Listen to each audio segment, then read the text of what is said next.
कृष्ण मित्रों, अनमोल प्रवाह के इस पावन और दिव्य परिवार में आपका हृदय से स्वागत है। यदि आज इन शब्दों की गूंज आपके भीतर के कोलाहल को शांत कर सके और आपके मन में उठ रहे संशयों को मिटा सके, तो इस आध्यात्मिक यात्रा से हमेशा के लिए जुड़ जाएं, ताकि सत्य और प्रेम का यह संबंध कभी टूटे नहीं। यदि यह वाणी आपके हृदय के किसी भी कोने को स्पर्श करे, तो अपने प्रेम को एक लाइक के रूप में अवश्य व्यक्त करें। यह कोई औपचारिकता नहीं, बल्कि आपकी आत्मा की मौन स्वीकृति होगी। और अपने मन के भावों को दृढ़ करने के लिए कमेंट में पूरी श्रद्धा के साथ जय श्री कृष्ण लिखें। यह केवल एक टिप्पणी नहीं होगी, बल्कि ऐसा लगेगा जैसे एक भक्त दूसरे भक्त से अपने हृदय की पीड़ा साझा कर रहा हो और अपने परमात्मा को पुकार रहा हो। मित्रों, इस संसार में जीवन जीते हुए मनुष्य के मन में सबसे अधिक पीड़ा देने वाला प्रश्न यही उठता है कि जब मैं सबके साथ अच्छा करता हूं, जब मैं किसी का अहित नहीं सोचता, तो फिर मेरे साथ बुरा क्यों होता है? क्या अच्छे कर्मों का कोई मूल्य नहीं है? हम अपनी अच्छाई का प्रमाण पत्र दुनिया से मांगते हैं। हम चाहते हैं कि हमने जिसकी मदद की है वह जीवन भर हमारा आभारी रहे, और जब वह व्यक्ति हमारे एहसान को भूल जाता है या हमारे साथ छल करता है, तो हमारा हृदय टूट जाता है। हमें लगता है कि अच्छाई का इस कलयुग में कोई स्थान नहीं बचा है। हमारा विश्वास डगमगाने लगता है और हम भी स्वार्थी बनने की सोचने लगते हैं। लेकिन ठहरिए, अपनी इस पीड़ा को क्रोध में मत बदलने दीजिए। सृष्टि के उस महान नियम को समझने का प्रयास कीजिए, जो न कभी बदलता है और न कभी किसी के साथ अन्याय करता है। कर्म का विधान बहुत गहरा और बहुत सूक्ष्म है। हम अक्सर कर्म को एक व्यापार समझ लेते हैं।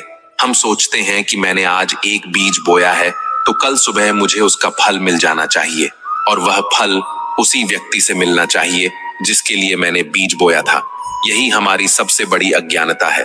सच्चाई यह है कि जब आप कोई अच्छा कर्म करते हैं, तो आप वह कर्म किसी व्यक्ति विशेष के लिए नहीं करते। आप वह कर्म उस परमात्मा के लिए करते हैं जो उस व्यक्ति के भीतर बैठा है। जब आप यह मान लेते हैं कि आपने ईश्वर को अर्पण किया है, तो फिर उस व्यक्ति से वापसी की उम्मीद कैसी? वह व्यक्ति तो केवल एक माध्यम था जिसके जरिए ईश्वर ने आपसे एक पुण्य कर्म करवा लिया। कुरुक्षेत्र के मैदान में जब अर्जुन अपनों के ही छल और कपट को देखकर निराश हो गए थे, तो उन्होंने भी कृष्ण से यही पूछा था कि हे माधव, जब यह कौरव इतने अधर्मी हैं, इन्होंने कभी हमारे साथ न्याय नहीं किया, तो फिर मैं इनके साथ धर्म का पालन क्यों करूं? मैं क्यों न इनके जैसा ही बन जाऊं? तब भगवान श्री कृष्ण ने मुस्कुराकर कहा था, हे पार्थ, दूसरों का अधर्म तुम्हारे धर्म को नष्ट करने का कारण नहीं बनना चाहिए। उनका स्वभाव छल करना है और तुम्हारा स्वभाव धर्म का पालन करना है। यदि कोई तुम्हें कांटे चुभाता है, तो इसका अर्थ यह नहीं कि तुम भी फूल बनना छोड़ दो। तुम्हारी अच्छाई तुम्हारा स्वभाव है, और स्वभाव को परिस्थितियों के अनुसार नहीं बदला जाता। हम जो भी कर्म करते हैं, वह एक ऊर्जा बनकर इस ब्रह्मांड में प्रवाहित हो जाता है, और विज्ञान भी कहता है कि ऊर्जा कभी नष्ट नहीं होती।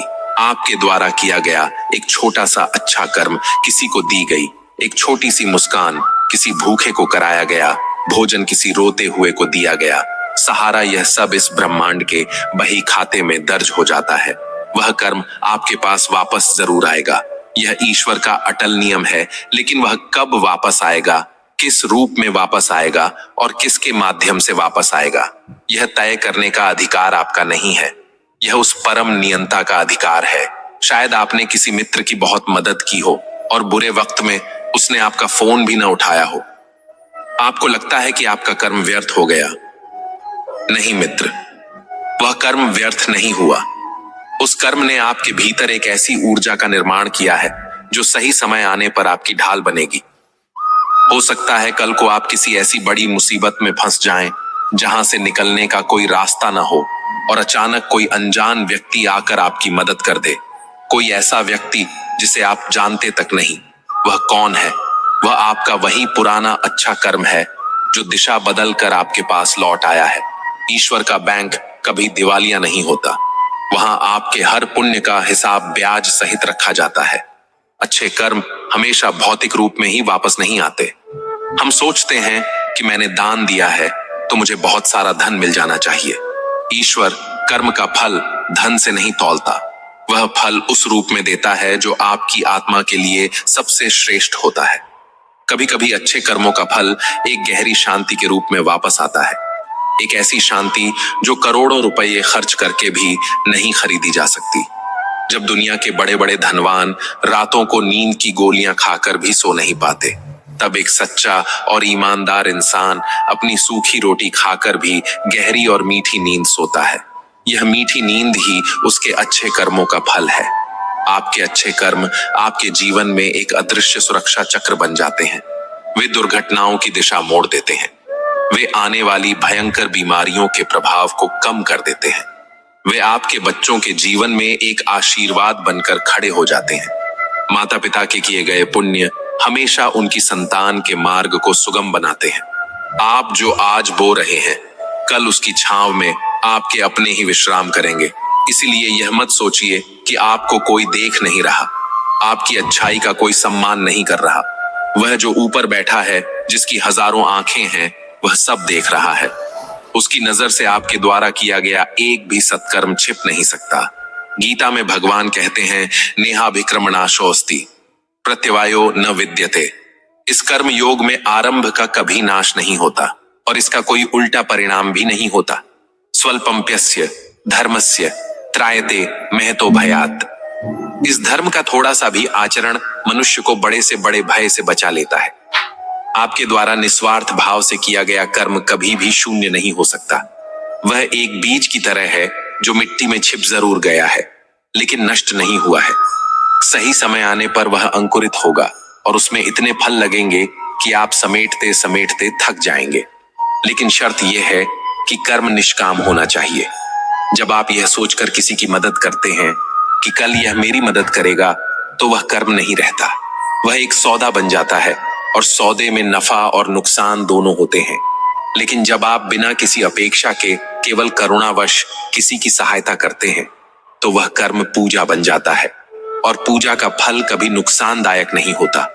चंदन के वृक्ष से लिपटे हुए सांप चंदन को अपना जहर नहीं दे पाते, बल्कि चंदन ही अपनी सुगंध से उन सांपों को शीतलता प्रदान करता है। आपको भी उस चंदन के वृक्ष की भांति बनना है।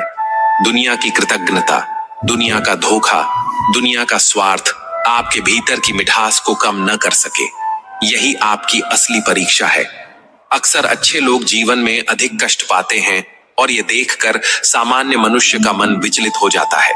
हमें लगता है कि जो छल कपट कर रहे हैं वे सुख में हैं और जो सत्य के मार्ग पर हैं वे दुखी हैं। लेकिन यह केवल आधा सत्य है। ईश्वर अच्छे लोगों की परीक्षा अधिक लेता है, क्योंकि सोना जितना अधिक आग में तपता है, उसकी चमक उतनी ही अधिक बढ़ती है। ईश्वर आपको आपके पुराने रणों से मुक्त कर रहा है। वह आपको उस पारस से छू रहा है जो आपके जीवन के लोहे को कंचन बना देगा। जो लोग आज छल से धन कमाकर सुखी दिख रहे हैं, वे वास्तव में अपने संचित पुण्यों को तेजी से खर्च कर रहे हैं। जिस दिन उनका वह पुण्य समाप्त होगा, उस दिन उन्हें संभालने वाला कोई नहीं बचेगा। लेकिन आप जो आज कष्ट सहकर भी धर्म पर टिके हुए हैं, आप अपने पुण्यों का बैंक बैलेंस बढ़ा रहे हैं। आपकी नींव इतनी मजबूत हो रही है कि भविष्य का कोई भी तूफान आपको हिला नहीं सकेगा। अच्छे कर्मों का सबसे बड़ा प्रतिफल यह है कि वे आपको स्वयं से मिला देते हैं। जब आप किसी के आंसू पोंछते हैं, तो आपके भीतर का अहंकार गलता है। जब आप किसी भूखे को अपना भोजन दे देते हैं, तो आपके भीतर का मोह टूटता है। और जब अहंकार और मोह टूटते हैं, तभी परमात्मा से मिलन का मार्ग प्रशस्त होता है। अच्छे कर्म आपको हल्का बनाते हैं।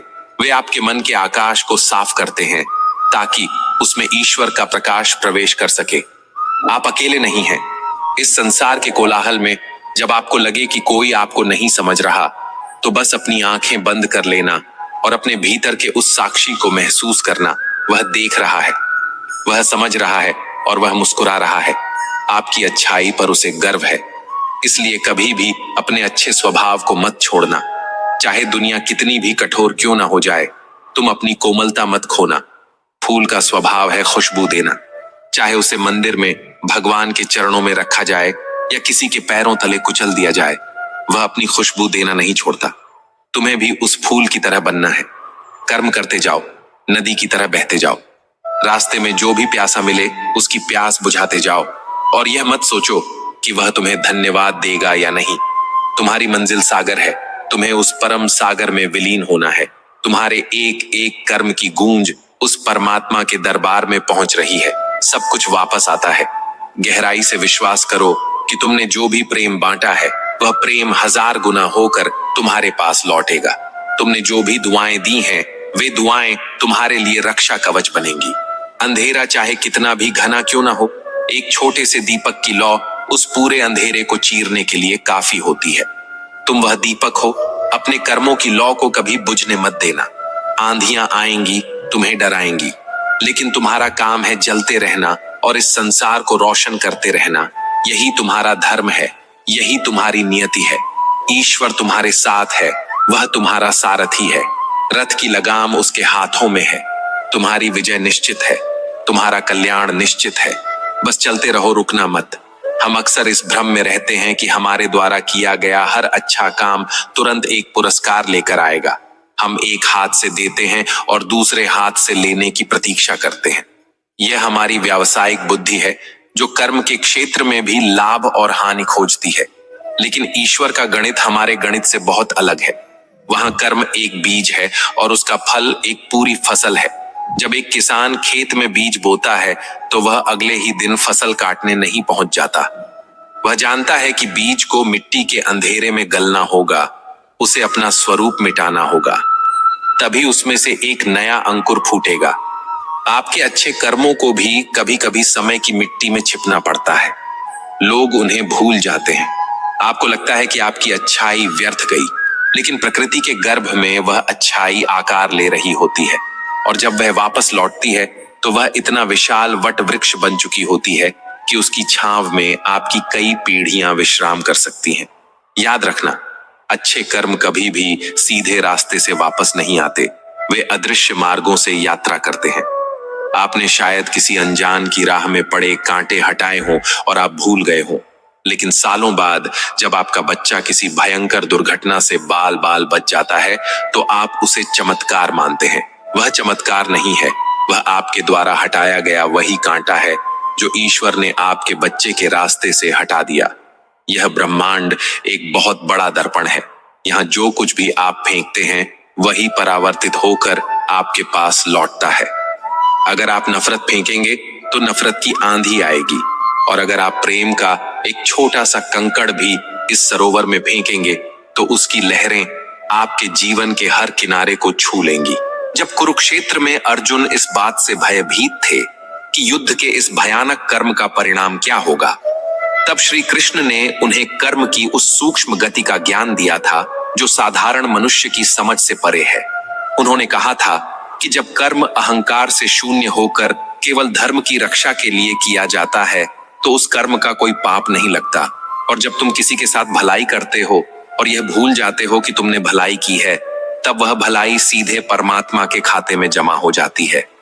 लेकिन जब तुम गाजे बाजे के साथ अपनी अच्छाई का प्रदर्शन करते हो, जब तुम चाहते हो कि समाज तुम्हारे दान की प्रशंसा करे, तो तुम्हारे उस कर्म का फल उसी प्रशंसा के साथ समाप्त हो जाता है।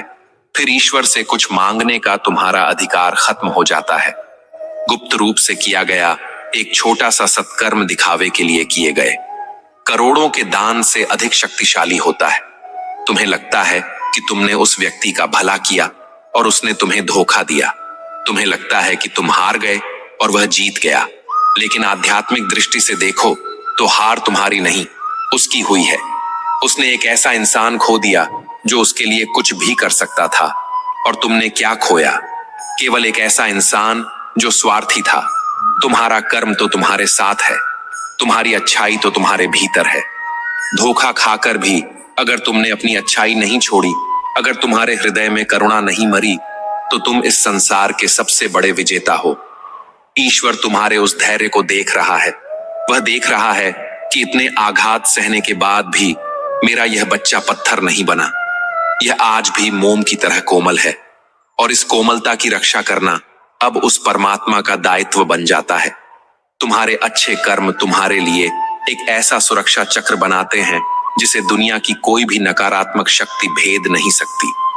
जब कोई तुम्हारे खिलाफ षड्यंत्र रचता है, जब कोई तुम्हें गिराने की कोशिश करता है, तब तुम्हारे वे ही अदृश्य सत्कर्म एक ढाल बनकर तुम्हारे सामने खड़े हो जाते हैं। तुम्हें पता भी नहीं चलता और तुम्हारे दुश्मन अपने ही जाल में उलझ कर रह जाते हैं।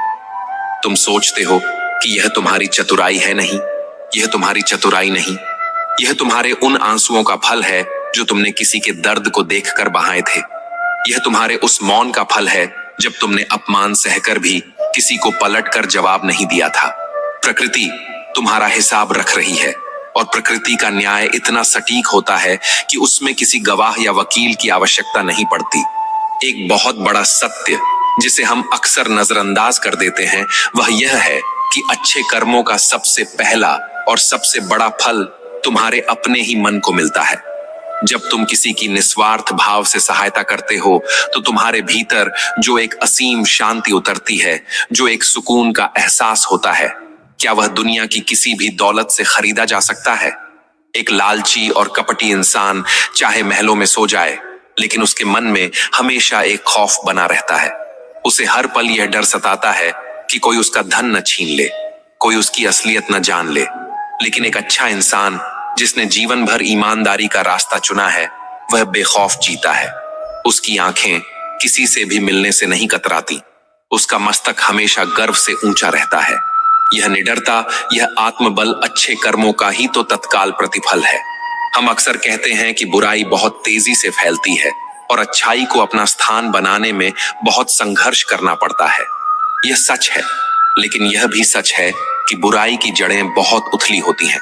हवा का एक तेज झोंका उसे उखाड़ फेंकता है, जबकि अच्छाई की जड़ें पाताल तक जाती हैं। उसे बढ़ने में समय जरूर लगता है, लेकिन जब वह पेड़ बनता है तो आंधियां भी उसका कुछ नहीं बिगाड़ पाती। तुम्हारी अच्छाई वह बीज है जिसे समय लग रहा है। शायद तुम थक रहे हो, शायद तुम्हें लग रहा है कि अब और अच्छाई करने की हिम्मत नहीं बची, लेकिन यही वह समय है जब तुम्हें सबसे ज्यादा डटे रहना है। अंधेरा जब सबसे ज्यादा घना होता है, तभी सुबह सबसे करीब होती है। तुम्हारे जीवन का सवेरा बस होने ही वाला है। अपनी उस आशा की किरण को बुझने मत देना। कभी कभी ईश्वर तुम्हारे जीवन से कुछ लोगों को दूर कर देता है। तुम रोते हो कि तुम्हारे साथ बुरा हुआ, तुमने तो उनके साथ सब अच्छा किया था, फिर वे क्यों चले गए? लेकिन ईश्वर तुम्हें यह नहीं बताता कि अगर वे लोग तुम्हारे जीवन में और कुछ दिन रह जाते तो वे तुम्हारा कितना बड़ा अहित कर सकते थे। तुम्हारे अच्छे कर्मों के कारण ही ईश्वर ने तुम्हें उस विष से बचा लिया जिसे तुम अमृत समझकर पी रहे थे, जो टूट गया। उसे टूटने दो, जो छूट गया उसे छूटने दो। ईश्वर तुम्हारे लिए उस स्थान को खाली कर रहा है ताकि वहां वह कुछ ऐसा रख सके जो तुम्हारे लिए बना है, जो तुम्हारी अच्छाई के योग्य है। कभी भी अपने अतीत के नुकसान पर इस कदर शोक मत मनाओ कि तुम्हारे वर्तमान की शांति भंग हो जाए। तुम्हारे अच्छे कर्म तुम्हारे अंतिम समय में भी तुम्हारे साथ चलेंगे। जब यह शरीर साथ छोड़ देगा, जब सारे रिश्तेदार और मित्र श्मशान के बाहर ही रुक जाएंगे, तब केवल तुम्हारा कर्म ही वह साथी होगा जो तुम्हारी आत्मा के साथ उस अज्ञात यात्रा पर जाएगा। उस समय कोई बैंक बैलेंस, कोई पद या कोई भौतिक संपत्ति तुम्हारे काम नहीं आएगी। वहां केवल यही देखा जाएगा कि तुमने कितने लोगों के आंसुओं को पोंछा, तुमने कितनी बार अपने स्वार्थ को त्याग कर दूसरों को प्राथमिकता दी। तुम्हारे वे ही कर्म उस पार की दुनिया में तुम्हारे लिए स्वर्ग का निर्माण करेंगे। इसलिए जो कुछ भी कर रहे हो उसे इस दृष्टि से करो कि वह तुम्हारा शाश्वत खजाना बन रहा है। संसार के लिए तुम जो छोड़ जाओगे वह मिट्टी में मिल जाएगा, लेकिन आत्मा के लिए तुम जो कमाओगे वह हमेशा तुम्हारे साथ रहेगा। इसलिए मेरे मित्र, कभी भी अच्छाई का मार्ग मत छोड़ना। चाहे तुम्हें कितनी भी बार छल्ला जाए, चाहे तुम्हें कितनी भी बार आहत किया जाए, तुम अपनी करुणा को मरने मत देना, क्योंकि जिस दिन तुम्हारे भीतर की करुणा मर गई, उस दिन तुम जीवित रहते हुए भी मृत के समान हो जाओगे। यह संसार एक रंगमंच है और तुम्हें जो भूमिका मिली है वह एक अच्छे इंसान की है। अपनी भूमिका को पूरी ईमानदारी से निभाओ। निर्देशक की नजर तुम पर है और जब यह नाटक समाप्त होगा तो सबसे बड़ा पुरस्कार उसी को मिलेगा जिसने अपनी भूमिका के साथ न्याय किया होगा। ईश्वर के विधान पर पूर्ण विश्वास रखो, वह तुम्हें कभी निराश नहीं करेगा। उठो और अपने भीतर के उस विश्वास को फिर से जगाओ। यह मत सोचो कि तुम्हारी अच्छाई व्यर्थ जा रही है। तुम्हारी एक एक श्वास जो तुमने प्रेम और सेवा में बिताई है, वह इस ब्रह्मांड में सुरक्षित है। तुम्हारा कर्म लौट कर आएगा, एक ऐसी बारिश बनकर आएगा जो तुम्हारे जीवन के सारे सूखे को हरियाली में बदल देगा। बस तुम अपना कर्म करते रहो, बिना किसी अपेक्षा के, बिना किसी फल की चाह के। तुम्हारा सारथी तुम्हारे रथ पर विराजमान है। वह तुम्हें भटकने नहीं देगा, वह तुम्हें टूटने नहीं देगा। वह तुम्हारा हाथ तब तक नहीं छोड़ेगा जब तक तुम्हें तुम्हारी सही मंजिल तक नहीं पहुंचा देता। जीवन एक प्रतिध्वनि है। तुम पहाड़ की चोटी पर खड़े होकर जो भी पुकारते हो, वही लौटकर तुम्हारे कानों में गूंजता है। अगर तुम प्रेम पुकारोगे तो चारों दिशाओं से प्रेम लौटकर आएगा, और अगर तुम घृणा पुकारोगे तो नफरत की ही गूंज सुनाई देगी। तुम्हारे अच्छे कर्म भी इसी प्रतिध्वनि की तरह है। शायद जिस दिशा में तुमने अपनी अच्छाई की पुकार लगाई है, वहां से कोई उत्तर ना आए, वह दिशा मौन रह जाए, लेकिन यह ब्रह्मांड बहुत विशाल है तुम्हारी। वह पुकार किसी और दिशा से टकराकर एक सुखद आश्चर्य बनकर तुम्हारे पास अवश्य लौटेगी। ईश्वर की इस व्यवस्था पर कभी संदेह मत करना। वह तुम्हारी हर पुकार को सुनता है, और उसका उत्तर देने के लिए उसने समय और स्थान पहले से ही निर्धारित कर रखा है। तुम अक्सर इस बात से निराश हो जाते हो कि तुमने जिस व्यक्ति के लिए अपना सब कुछ दांव पर लगा दिया, उसी ने तुम्हें सबसे गहरी चोट दी। लेकिन एक क्षण के लिए रुककर विचार करो, क्या तुमने वह कर्म उस व्यक्ति के लिए किया था या अपनी आत्मा की संतुष्टि के लिए किया था? जब फूल अपनी सुगंध बिखेरता है तो वह यह नहीं देखता कि उसे सूंघने वाला कोई संत है या कोई पापी। सुगंध देना उसका स्वभाव है, और वह अपने स्वभाव से बंधा है। तुम्हारी अच्छाई भी तुम्हारा स्वभाव होनी चाहिए। दुनिया का बुरा व्यवहार तुम्हारे भीतर की उस पवित्रता को मलिन न कर सके। यही तुम्हारी सबसे बड़ी तपस्या है। अगर तुमने किसी के बुरे व्यवहार के कारण अपनी अच्छाई को छोड़ दिया तो जीत उसकी हुई, और हार तुम्हारी अपनी अच्छाई को कभी हारने मत देना।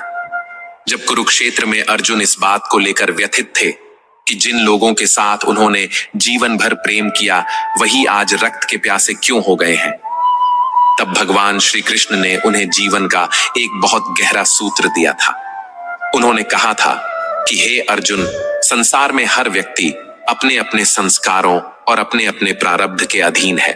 तुम किसी और के कर्मों के लिए उत्तरदायी नहीं हो, तुम केवल अपने कर्मों के लिए उत्तरदायी हो। उनका कर्म है छल करना, और तुम्हारा कर्म है धर्म पर टिके रहना। तुम अपने धर्म को मत छोड़ो। जब तुम अपने अच्छे कर्मों को बिना किसी शर्त के करते हो, तो वे कर्म सीधे मेरे चरणों में आकर गिरते हैं, और जो कर्म ईश्वर के चरणों तक पहुंच जाए, क्या उसका फल कभी व्यर्थ हो सकता है? तुम्हारे अच्छे कर्म तुम्हारे जीवन में कैसे वापस आते हैं, इसे खुली आंखों से नहीं, बंद आंखों से महसूस किया जा सकता है। जब अचानक कोई बहुत बड़ी विपत्ति तुम्हारे सामने आकर भी तुम्हें छुए बिना निकल जाए, जब किसी गहरे अंधकार में अचानक कोई अजनबी आकर तुम्हें रास्ता दिखा दे, जब तुम्हारे मन में उठने वाले किसी बड़े तूफान को कोई एक छोटा सा विचार शांत कर दे, तब समझ लेना कि यह कोई संयोग नहीं है। यह तुम्हारे ही वे पुराने अच्छे कर्म हैं जो आज तुम्हारे रक्षक बनकर खड़े हैं। तुमने जो रोटी किसी भूखे को खिलाई थी, वही आज ढाल बनकर तुम्हारे प्राणों की रक्षा कर रही है। तुमने जो आंसू किसी के पोंछे थे, वही आज अमृत बनकर तुम्हारे घावों को भर रहे हैं। मनुष्य का सबसे बड़ा भ्रम यह है कि वह हर चीज का तत्काल परिणाम चाहता है। हम चाहते हैं कि आज बीज बोया है तो कल फल मिल जाए, लेकिन प्रकृति का नियम ऐसा नहीं है। एक छोटे से पौधे को भी वृक्ष बनने और फल देने में वर्षों लग जाते हैं।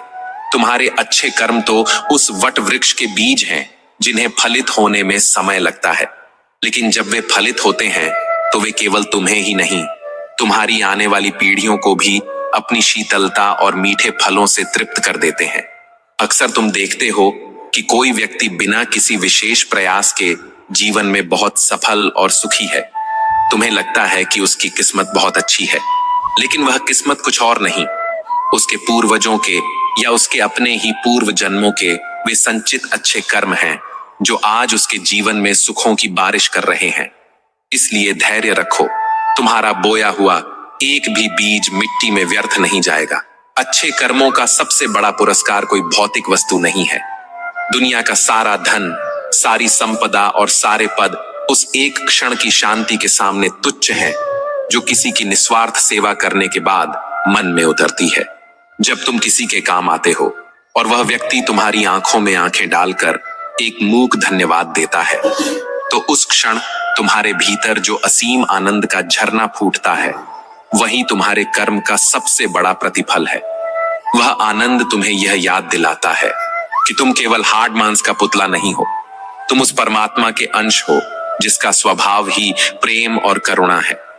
लेकिन इस यात्रा में एक बात हमेशा याद रखना, अहंकार तुम्हारे सारे अच्छे कर्मों को दीमक की तरह खा जाता है। जब तुम यह सोचने लगते हो कि मैंने उसकी मदद की, मेरे कारण उसका घर चल रहा है, तो तुम्हारे उस कर्म का सारा पुण्य उसी क्षण भस्म हो जाता है। कर्तापन का यह भाव ही मनुष्य को बंधन में डालता है। तुम कौन हो?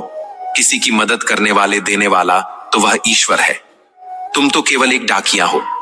क्या डाकिया कभी यह सोचता है कि जो धन वह बांट रहा है वह उसका अपना है? वह तो केवल पहुंचाने का एक माध्यम है। तुम भी केवल एक माध्यम हो। जब यह निमित्त मात्र होने का भाव तुम्हारे भीतर गहरा हो जाता है, तो तुम्हारे कर्म सीधे अकर्म में बदल जाते हैं। फिर न तुम्हें किसी से कोई अपेक्षा रहती है और न ही कोई निराशा तुम्हें छू पाती है। तुम्हारे जीवन का अंतिम समय जब करीब आएगा, तब तुम्हारे पास न तो तुम्हारा घर होगा, न तुम्हारे बैंक की पासबुक। वहां केवल तुम्हारी स्मृतियां होंगी, और वे स्मृतियां केवल उन क्षणों की होंगी जब तुमने किसी के लिए कुछ अच्छा किया था। वही स्मृतियां तुम्हारे अंतिम सफर को शांतिपूर्ण बनाएंगी। यमराज के दरबार में तुम्हारे धन का नहीं, तुम्हारे आंसुओं का और तुम्हारी करुणा का हिसाब होगा।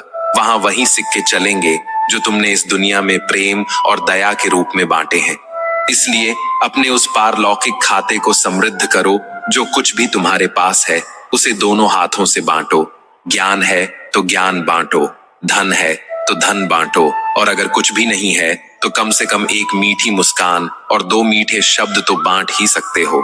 कभी कभी तुम्हें लगेगा कि दुनिया बहुत स्वार्थी है, यहाँ अच्छाई का कोई मोल नहीं। ऐसे क्षणों में अपने भीतर झांकना और उस परम पिता को याद करना जिसने यह पूरी सृष्टि बनाई है। सूर्य रोज प्रकाश देता है, लेकिन क्या वह हमसे कुछ मांगता है? नदियां अपना जल सबको देती हैं, लेकिन क्या वे कभी अपना जल स्वयं पीती हैं? वृक्ष अपने फल सबको बांट देते हैं। प्रकृति निस्वार्थ भाव से दे रही है, और तुम उसी प्रकृति के, उसी परमात्मा के अंश हो। तुम्हारा धर्म भी केवल देना है।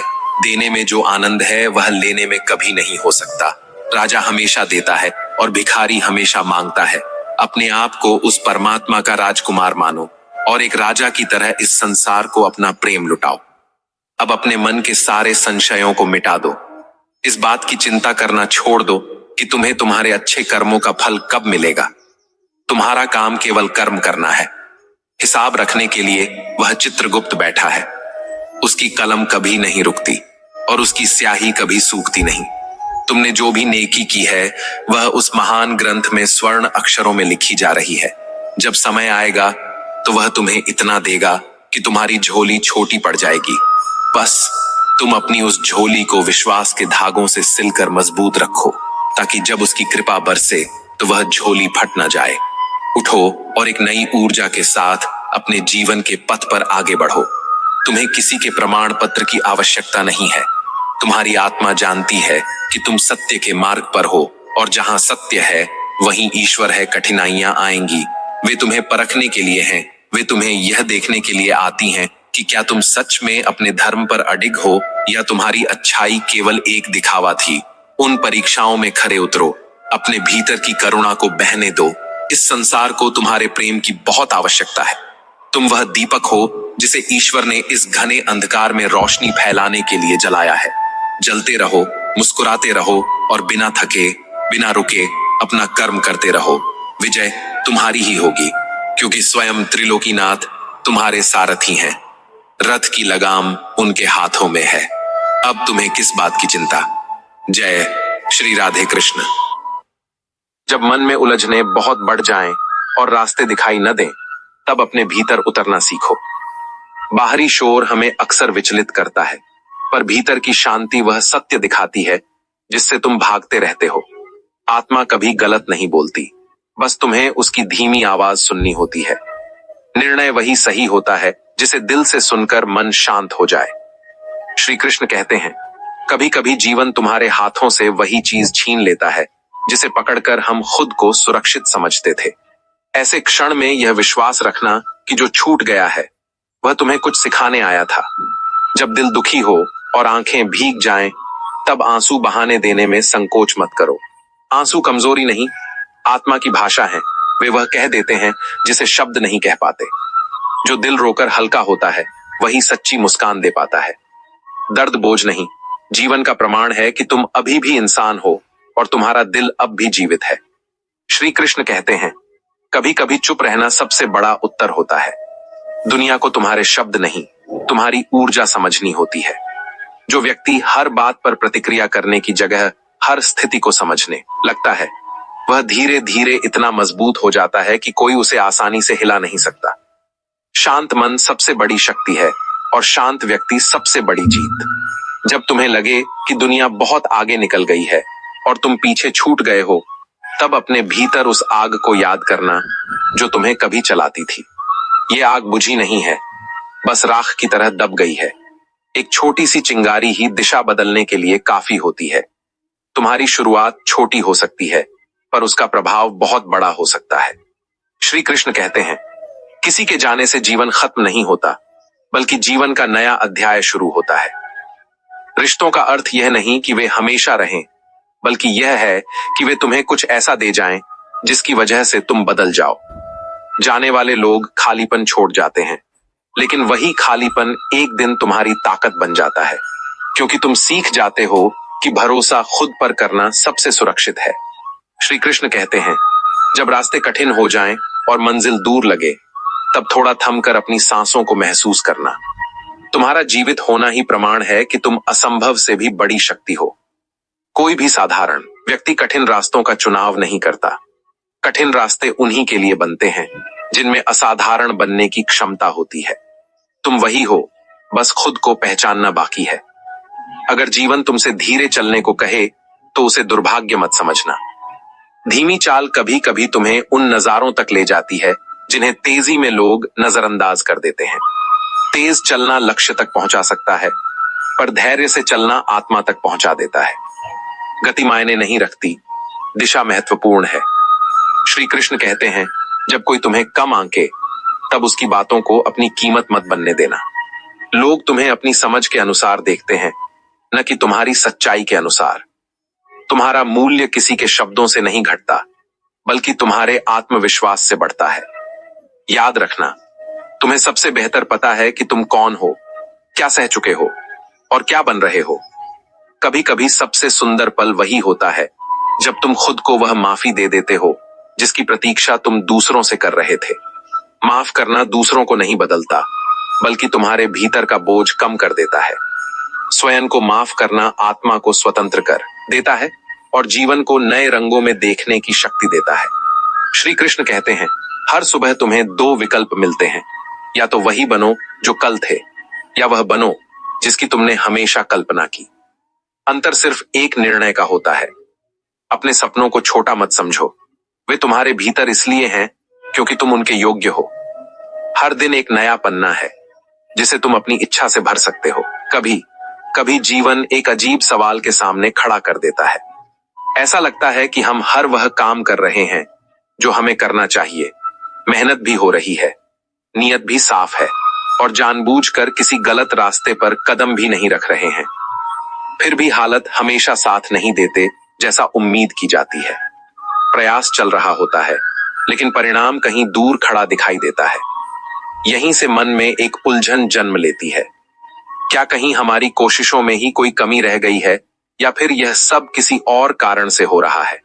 जब बार बार आगे बढ़ाने की कोशिश के बावजूद स्थिति नहीं बदलती, तो भीतर एक सवाल धीरे धीरे गहरा होने लगता है।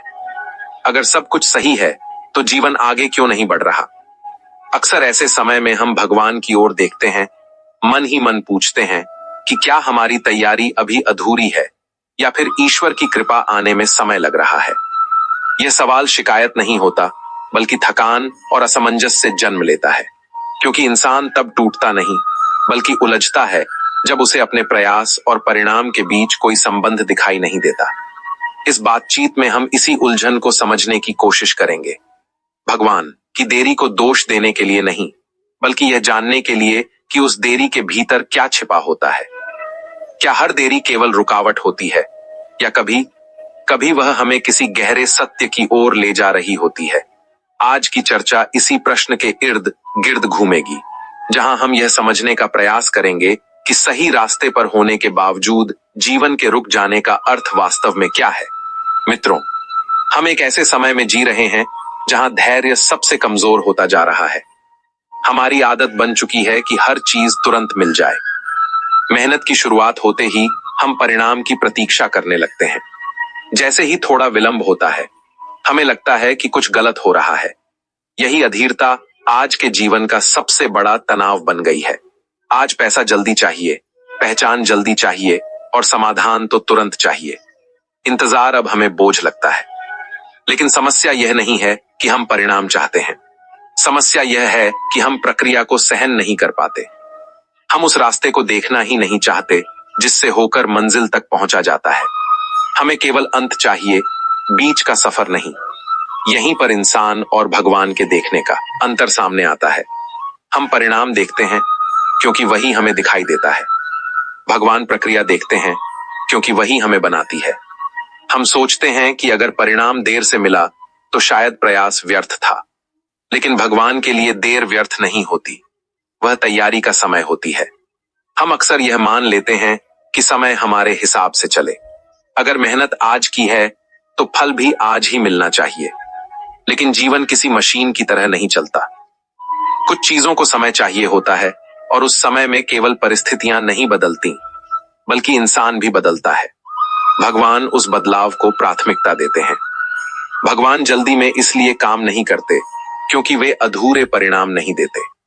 अगर कोई चीज समय से पहले मिल जाए तो वह संभल नहीं पाती। कई बार हम जिन चीजों के लिए बेचैन रहते हैं, अगर वे तुरंत मिल जाए तो हम उनका सही उपयोग नहीं कर पाते। भगवान यह जानते हैं कि हमें क्या चाहिए। इससे ज्यादा जरूरी यह है कि हम उसके लिए कितने तैयार हैं। हम मंजिल चाहते हैं क्योंकि हमें लगता है कि वही शिखर है, लेकिन भगवान इंसान को बनाना चाहते हैं क्योंकि बिना परिपक्व हुए मिली मंजिल भी बोझ बन जाती है। अगर व्यक्ति भीतर से तैयार नहीं है तो सफलता उसे स्थिर नहीं बल्कि अस्थिर बना देती है। इसलिए भगवान पहले भीतर काम करते हैं, बाहर बाद में। अधीरता हमें यह विश्वास दिला देती है कि देरी का मतलब असफलता है, जबकि सच्चाई यह है कि देरी कई बार दशा सुधारने का अवसर होती है। भगवान समय लेकर यह सुनिश्चित करते हैं कि जब हमें कुछ मिले तो वह हमारे जीवन को संभाल सके, न कि हमें ही तोड़ दे। हम अक्सर पूछते हैं कि भगवान हमें इंतजार क्यों करवाते हैं। शायद इसलिए क्योंकि इंतजार हमें वही सिखा देता है जो सफलता नहीं सिखा सकती: संयम, समझ और संतुलन। जब इंसान इन तीनों को सीख लेता है, तब वह किसी भी परिणाम को संभाल सकता है। इसलिए भगवान का समय हमारी घड़ी से अलग होता है। वह हमें परेशान करने के लिए नहीं, बल्कि हमें तैयार करने के लिए होता है। जब हम केवल परिणाम पर टिके रहते हैं, तब हम टूटते हैं। लेकिन जब हम प्रक्रिया को समझना सीख लेते हैं, तब इंतजार भी अर्थपूर्ण लगने लगता है। यहीं से यह समझ पैदा होती है कि भगवान की देरी हमारी कमजोरी नहीं है, वह हमारे भीतर हो रहे निर्माण का संकेत है। हम अक्सर सोचते हैं कि सफलता एक मंजिल है, वहां पहुंचते ही मन शांत हो जाएगा। लेकिन जैसे ही एक लक्ष्य पूरा होता है, दूसरा सामने खड़ा हो जाता है। एक प्रमोशन मिला तो अब अगले पद की चिंता, एक घर लिया तो अब बड़ा घर चाहिए, एक उपलब्धि मिली तो अब और पहचान चाहिए। ये दौड़ रुकती नहीं, बस दिशा बदलती रहती है, और इस पूरी दौड़ में मन को ठहरने का अवसर ही नहीं मिलता। श्री कृष्ण गीता में कहते हैं कि जो व्यक्ति केवल फल की इच्छा से कर्म करता है, उसका मन कभी स्थिर नहीं हो सकता, क्योंकि फल हमेशा अनिश्चित है। आज मिला, कल छिन भी सकता है। अगर हमारी खुशी उपलब्धियों पर टिकी है, तो वह भी उपलब्धियों जितनी ही अस्थायी होगी। इसलिए सफलता मिलने के बाद भी मन कहता है कुछ कमी है। असल समस्या सफलता में नहीं है, समस्या उसके साथ जुड़ी अपेक्षा में है। हम सफलता को शांति का स्रोत मान लेते हैं, जबकि वह केवल बाहरी स्थिति बदलती है, मन की स्थिति नहीं। मन को अगर तुलना की आदत पड़ गई है तो वह हर उपलब्धि के बाद भी किसी और से खुद को कम या ज्यादा आंकता रहेगा। और जहां तुलना है वहां संतोष कैसे आए? हमने अपने मूल्य को अपनी उपलब्धियों से जोड़ दिया है। अगर काम अच्छा चला तो हम खुद को योग्य मानते हैं। अगर काम बिगड़ गया तो हम खुद पर संदेह करने लगते हैं। लेकिन कृष्ण ने अर्जुन को यही तो समझाया था कि तुम्हारी पहचान तुम्हारे कर्म के परिणाम से नहीं है। तुम परिणाम नहीं हो, तुम कर्म करने वाले हो। जब यह समझ नहीं आती तब मन हर उतार चढ़ाव के साथ हिलता रहता है। सफलता हमें सुविधा देती है पर शांति नहीं। सुविधा से जीवन आसान हो सकता है लेकिन अर्थपूर्ण नहीं। कई लोग बड़े पद पर पहुंच जाते हैं लेकिन अपने भीतर झांकने का समय नहीं निकाल पाते। वे दिन भर निर्णय लेते हैं लेकिन खुद के बारे में सोचने का अवसर नहीं मिलता। धीरे धीरे मन थक जाता है, भले शरीर मजबूत दिखे। एक और कारण है, हम सफलता को अंत समझ लेते हैं लेकिन जीवन किसी एक उपलब्धि पर रुकता नहीं, वह बहता रहता है। अगर हम सोच लें कि बस यही मिल जाए तो सब ठीक हो जाएगा तो हम खुद को भ्रम में रख रहे होते हैं। क्योंकि मन की बेचैनी लक्ष्य से नहीं जाती, वह समझ से जाती है। श्री कृष्ण कहते हैं कि संतुलन में रहकर कर्म करो।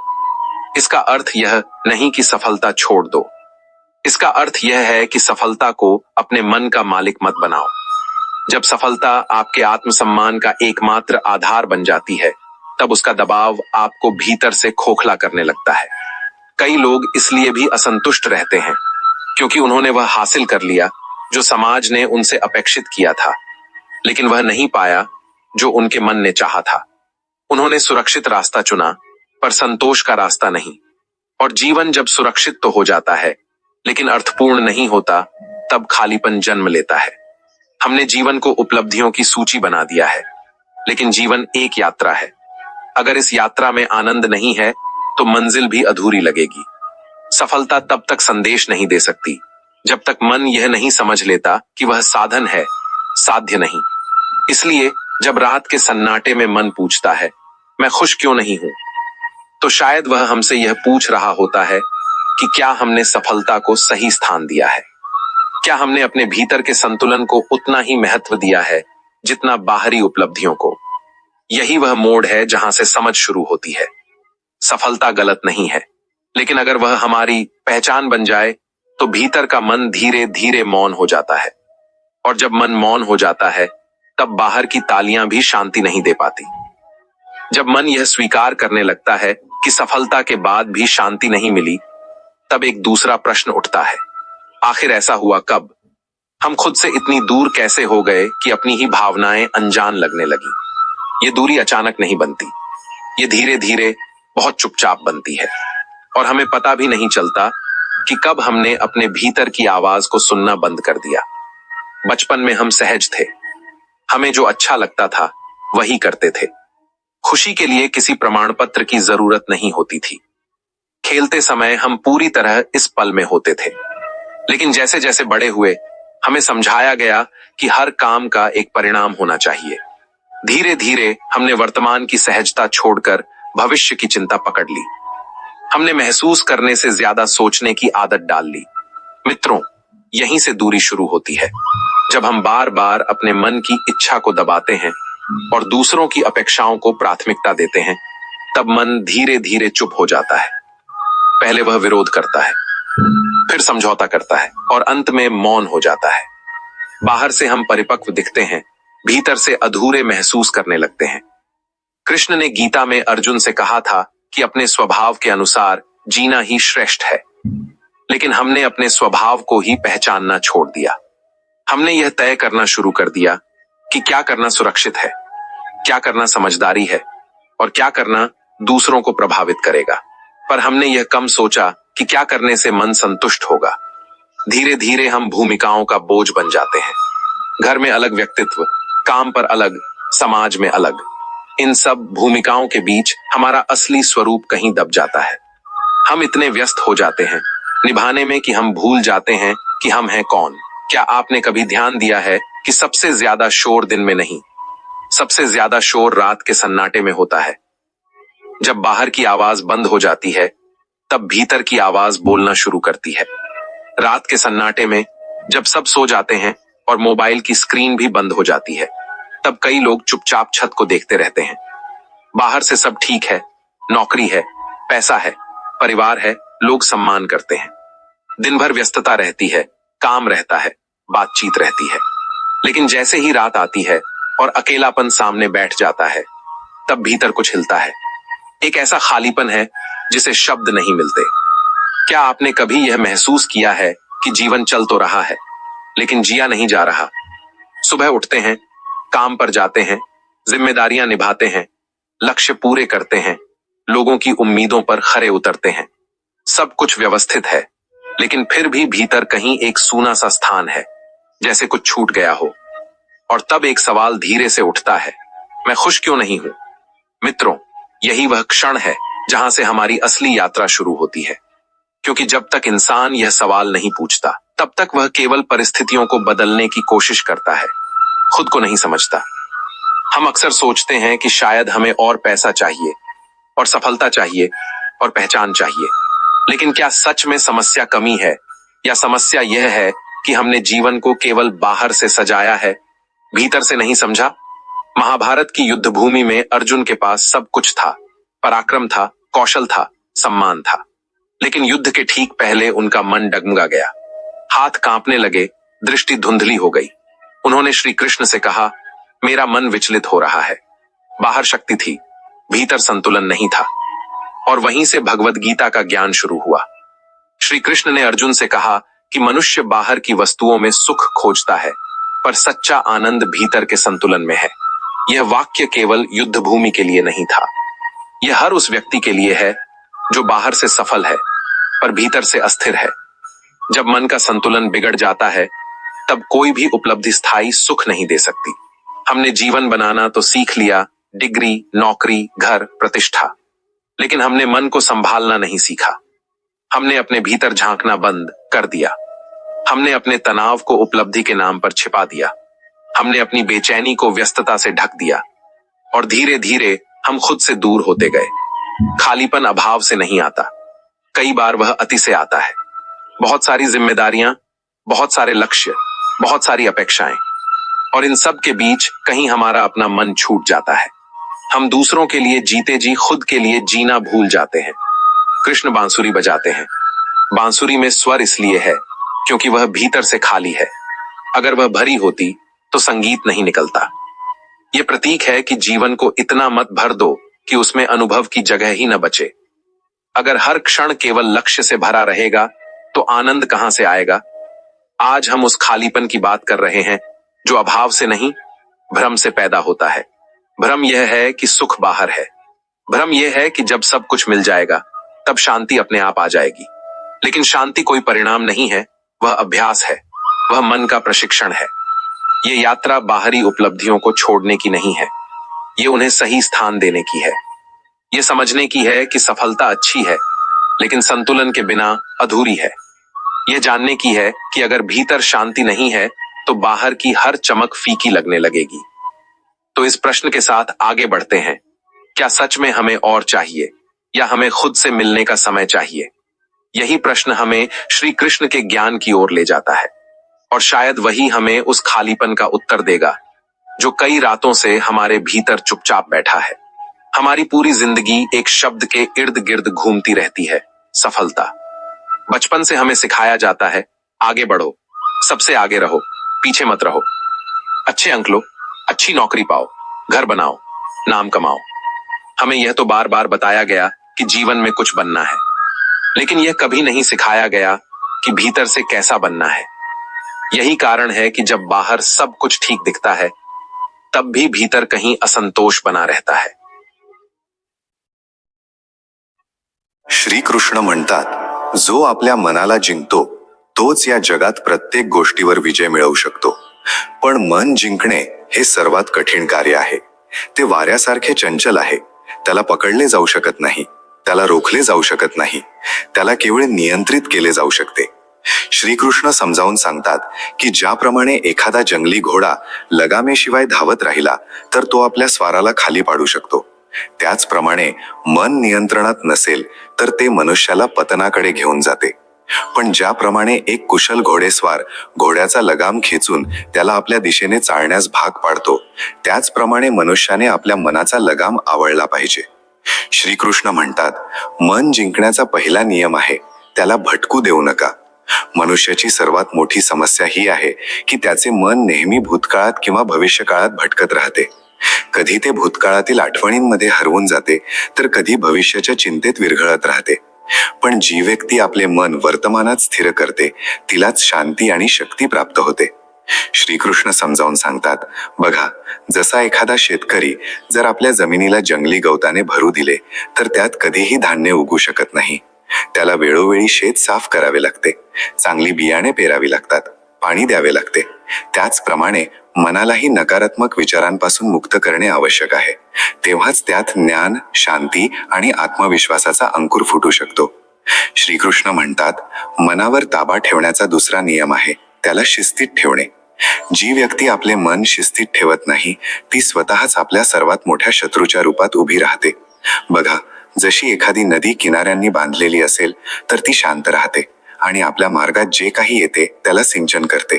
पण जर किनारे तुटले तर तीच नदी पुराचे रूप घेते आणि सर्व काही नष्ट करते. तसेच जर मन नियंत्रित राहिले तर ते आपली सर्वात मोठी शक्ती बनते. पण जर ते अनियंत्रित झाले तर ते विनाशकारी सिद्ध होऊ शकते. श्रीकृष्ण समजावून सांगतात की मनुष्याने दररोज आपले मन स्थिर करण्याचा सराव केला पाहिजे. जसा एखादा कुंभार जर कच्च्या मातीला सोडून दिले तर ती वाळून विखुरली जाऊ शकते, पण जर तो तिला सतत पाण्याने मळत राहिला तर ती एक सुंदर घागर बनू शकते. त्याचप्रमाणे मनालाही नियमितपणे सकारात्मक विचारांनी सिंचन करणे आवश्यक आहे, अन्यथा ते कमजोर आणि दिशाहीन होते. श्रीकृष्ण म्हणतात, मन जिंकण्याचा सर्वात मोठा उपाय आहे त्याला प्रभूच्या भक्तीत गुंतवून ठेवणे. जेव्हा मन जगाच्या भोगांमध्ये अडकलेले असते तेव्हा ते कधीही स्थिर होऊ शकत नाही. पण जेव्हा मन भगवंताच्या चरणी स्थिर होते तेव्हा ते आपल्या सर्व विकारांपासून मुक्त होते. जसे एखादे मूल आपल्या आईच्या कुशीत जाऊन सुरक्षित वाटते, तसेच जेव्हा मन ईश्वराच्या शरणात जाते तेव्हा ते सर्व अशांती आणि भयापासून मुक्त होते. श्रीकृष्ण समजावून सांगतात की बघा, जेव्हा एखादा कोळी मासे पकडतो तेव्हा तो खूप धीर धरतो. त्याला माहीत असते की जर तो अधीर झाला आणि पटकन जाळे ओढले तर मासे निसटून जातील. तसेच मन जिंकण्यासाठी ही धैर्याची आवश्यकता असते. जर कोणी घाईघाईने त्याला नियंत्रणात आणण्याचा प्रयत्न केला तर ते आणखी उग्र होऊ शकते. त्याला हळूहळू प्रेम आणि धैर्याने समजावून सांगावे लागते. श्रीकृष्ण म्हणतात, मनावर नियंत्रण मिळवण्याचा आणखी एक मार्ग आहे, त्याला सेवेत लावणे. जेव्हा मनुष्य स्वतःसाठी जगतो तेव्हा त्याचे मन अस्थिर राहते, पण जेव्हा तो इतरांच्या कल्याणासाठी कार्य करतो तेव्हा त्याचे मन शांत होते. जसा एखादा दिवा जेव्हा जळतो तेव्हा तो केवळ स्वतःलाच प्रकाशित करत नाही तर अंधारात भटकणाऱ्यांनाही मार्ग दाखवतो. तसेच जी व्यक्ती सेवेचा दिवा लावते तिचे मन ही प्रकाशमय आणि शांत होते. श्रीकृष्ण समजावून सांगतात की मनाला नियंत्रित करण्यासाठी सर्वात महत्त्वाची गोष्ट आहे त्याला व्यर्थ इच्छांपासून मुक्त करणे. जेव्हा एखादी व्यक्ती अनेक इच्छांमध्ये अडकून जाते तेव्हा तिचे मन नेहमी अस्वस्थ राहते. जसे एखादे झाड खूप फळांनी लगडले असेल तर त्याच्या फांद्या वागतात आणि कधी कधी तुटतातही. तसेच जेव्हा मनुष्य अनावश्यक इच्छांच्या ओझ्याखाली दबतो तेव्हा त्याचे जीवन संतुलन गमावते. जी व्यक्ती आपल्या इच्छा मर्यादित करते ती आपल्या मनालाही नियंत्रित करते. श्रीकृष्ण म्हणतात, मन जिंकण्याचा सर्वात सोपा उपाय आहे स्वतःला ओळखणे. जोपर्यंत मनुष्य स्वतःला समजावून घेत नाही तोपर्यंत तो आपले मन नियंत्रित करू शकत नाही. जसे एखादा नावाडी समुद्राचा नकाशा समजावून घेत नसेल तर तो कधीही किनाऱ्यापर्यंत पोहोचू शकत नाही. तसेच जर मनुष्य आपल्या आतल्या शक्ती आणि कमजोरीला समजावून घेत नसेल तर तो आपले मन नियंत्रित करू शकत नाही. श्रीकृष्ण समजावून सांगतात, बघा, जसे एखादे कासव जेव्हा कोणत्याही धोक्याला पाहते तेव्हा ते आपले अवयव आत ओढून घेते आणि आपल्या कवचात सुरक्षित होते. तसेच मनुष्यानेही जगाच्या नकारात्मकतेपासून वाचण्यासाठी आपल्या आतल्या चेतनेत प्रवेश केला पाहिजे. जो बाहेरील परिस्थितींनी प्रभावित होत नाही तोच खऱ्या अर्थाने आपले मन जिंकू शकतो. श्रीकृष्ण म्हणतात, मन जिंकण्याचे सर्वात मोठे रहस्य हे आहे की त्याला प्रेमात बदलून टाका. जेव्हा मनात प्रेम असते तेव्हा ते आपोआप नियंत्रणात येते. जसा एखादा पतंग जेव्हा आकाशात उडतो तेव्हा दोर जर योग्य हातात असेल तर तो सुंदर उड्डाण करतो, पण जर दोर तुटला तर पतंग दिशाहीन होऊन खाली पडतो. तसेच जर मन प्रेम आणि भक्तीच्या दोराने बांधलेले असेल तर ते कधीही चुकीच्या दिशेने जाणार नाही. श्रीकृष्ण समजावून सांगतात की जी व्यक्ती आपल्या मनाची गुलाम बनून राहते ती कधीही खरे सुख प्राप्त करू शकत नाही, पण जो मनाला आपल्या अधीन करतो तोच खऱ्या आनंदाचा अनुभव घेतो. श्रीकृष्ण म्हणतात, जर तुला खऱ्या अर्थाने विजयी व्हायचे असेल तर आधी आपल्या आतला संघर्ष संपव. जसा एखादा गिर्यारोहक आधी आपली ऊर्जा नियंत्रित करतो, आपल्या ध्येयावर लक्ष केंद्रित करतो, तेव्हा तो डोंगराच्या शिखरावर पोहोचतो. तसेच जी व्यक्ती आपले मन साधते तीच या जगात खरी विजेती ठरते. श्रीकृष्ण समजावून सांगतात की मनाला नियंत्रणात ठेवण्याचा सराव रोज करावा लागतो. जसा एखादा संगीतकार दररोज सराव करतो तेव्हाच तो मधुर संगीत वाजवू शकतो, तसेच मनुष्यानेही दररोज ध्यान, स्वाध्याय आणि सत्संगाच्या माध्यमातून आपल्या मनाला प्रशिक्षित केले पाहिजे. श्रीकृष्ण म्हणतात, जी व्यक्ती आपले मन जिंकते तीच या जगाच्या सर्व दुःखांपासून मुक्त होते. जसा सूर्य आपल्या प्रकाशाने अंधार दूर करतो, तसेच जी व्यक्ती आपल्या मनात आत्मज्ञानाचा प्रकाश भरते तिच्या जीवनातून सर्व अशांती आणि भय संपून जाते. श्रीकृष्ण समजावून सांगतात, हे मानवा, तू जगात प्रेम शोधतोस, सन्मान शोधतोस, स्वीकृती शोधतोस, पण तू हे का विसरतोस की जे तू बाहेर शोधतोस ते तुझ्या आतच लपलेले आहे. ज्या दिवशी तू स्वतःवर प्रेम करायला शिकशील त्या दिवशी तुला दुसऱ्या कोणाच्या प्रेमाची गरज भासणार नाही. ज्या दिवशी तू स्वतःचा सन्मान करशील त्या दिवशी जग तुझा सन्मान करण्यास भाग पडेल, आणि ज्या दिवशी तू स्वतःला स्वीकारशील त्या दिवशी तुला कोणाच्याही स्वीकृतीची पर्वा राहणार नाही. हे जीवन एका आरशासारखे आहे. तू हसलास तर तेही हसेल, तू रडलास तर ते तुला आणखी रडवेल. तुझे विचारच तुझ्या जगाची निर्मिती करतात. जर तुझे विचार नकारात्मक असतील तर तुला सर्वत्र अंधारच दिसेल, पण जर तुझे विचार सकारात्मक असतील तर तुला घनघोर निराशेमध्येही आशेचा किरण दिसेल. दुःखाने घाबरू नकोस. दुःख एक अग्नी आहे जो तुझ्या आतल्या सोन्याला शुद्ध करण्यासाठी येतो. तो तुझा अहंकार, तुझा मोह आणि तुझ्या अशुद्धतांना जाळून राख करतो. जो या अग्नीला घाबरून पळून जातो तो कोळसा बनून राहतो, पण जो या अग्नीमध्ये तापतो तोच सोने बनून चमकतो. तुझी सर्वात मोठी चूक ही आहे की तू स्वतःला शरीर समजतोस. तू शरीर नाहीस, आत्मा आहेस. शरीर नश्वर आहे, आत्मा अमर आहे. शरीर मर्यादित आहे, आत्मा अनंत आहे. जेव्हा तू हे सत्य जाणशील तेव्हा तुला मृत्यूचे भयही सतावणार नाही. तुमचे मन जसा विचार करते तसेच तुमचे जीवन बनते. हा विचारशक्तीचा नियम आहे. जेव्हा आपण आपल्या मनात सतत नकारात्मक विचार, शंका आणि भीतीला स्थान देतो तेव्हा आपले जीवन खरोखरच चिंता, भय आणि निराशेने भरून जाते. आपण जसा विचार करतो तसेच आकर्षित करतो. या उलट जर आपण सकारात्मक विचार स्वीकारला, यशाची कल्पना केली, आपल्या क्षमतांवर विश्वास ठेवला तर आपले जीवन केवळ चिंतांपासून दूर राहत नाही तर आपल्याला जीवनात यशस्वी, समाधानी आणि आनंदी बनण्यासही मदत करते. जर आपण प्रत्येक परिस्थितीत चांगले शोधण्याचा प्रयत्न केला, सकारात्मकता स्वीकारली तर आपल्या चिंता हळूहळू नाहीशा होतील. म्हणून आपल्या मनरूपी बागेत जाणीवपूर्वक सकारात्मक विचारांचे बी पेरण्याचा प्रयत्न करा. श्रीकृष्ण म्हणतात, अज्ञान हेच चिंतेचे मूळ कारण आहे. ज्ञानच आपल्याला यातून मुक्ती देऊ शकते. जेव्हा आपण एखादी परिस्थिती, एखादी समस्या किंवा जीवनाचे नियम पूर्णपणे समजावून घेऊ शकत नाही तेव्हा भय आणि चिंता करणं स्वाभाविक आहे.